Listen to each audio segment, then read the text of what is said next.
Hello friends, welcome to our channel Happy Plate. Karandi Omelette எப்படி பண்ணுறதுன்னு நம்ம இந்த வீடியோவில் பார்ப்போம். இது குயிக்காக செஞ்சிடலாம், ஈஸியாகவும் செஞ்சு முடிச்சிடலாம். ஒரு பெரிய கரண்டி இருந்தால் போதும், அதிலே நம்ம ஈஸியாக செஞ்சிடலாம். டேஸ்ட்டும் சூப்பராக இருக்கும். இது எப்படி பண்ணுறதுன்னு நம்ம பார்ப்போம் ஃப்ரெண்ட்ஸ். இதுக்கு நான் 4 முட்டை எடுத்திருக்கேன். ஃபஸ்ட்டு 2 முட்டை இதில் உடச்சி ஊற்றிக்கோங்க. ஒரு பவுலில் ஊற்றிக்கலாம்.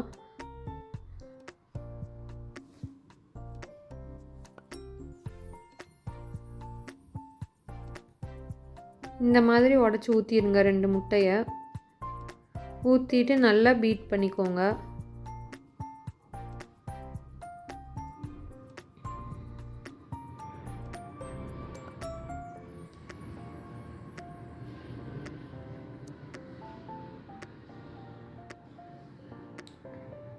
இந்த மாதிரி பீட் பண்ணிக்கோங்க.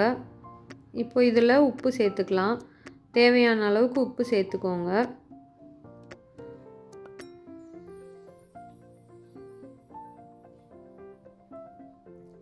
பெரிய வெங்காயம் 1 கட் பண்ணி வச்சுருக்கேன், அதை சேர்த்துக்கலாம். பச்சை மிளகா 1 கட் பண்ணி வச்சுருக்கேன், அதை சேர்த்துக்கலாம்.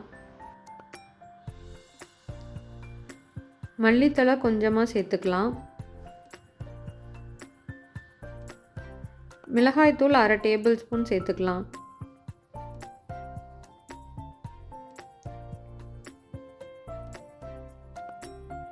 சேர்த்துட்டு எல்லாத்தையும் நல்லா கலந்து விட்டுருங்க. முட்டை கூட நல்லா கலந்து விட்டுருங்க.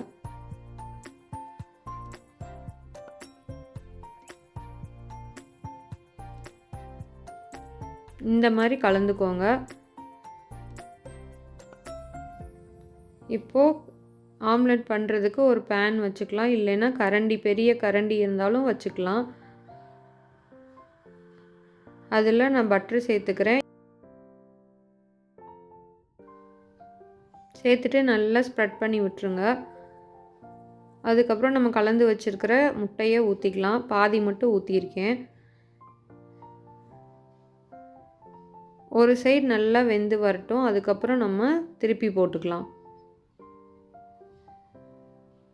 இந்த மாதிரி தள்ளி விட்டிங்கன்னா நல்லா ஃப்ளஃபியாக வரும்.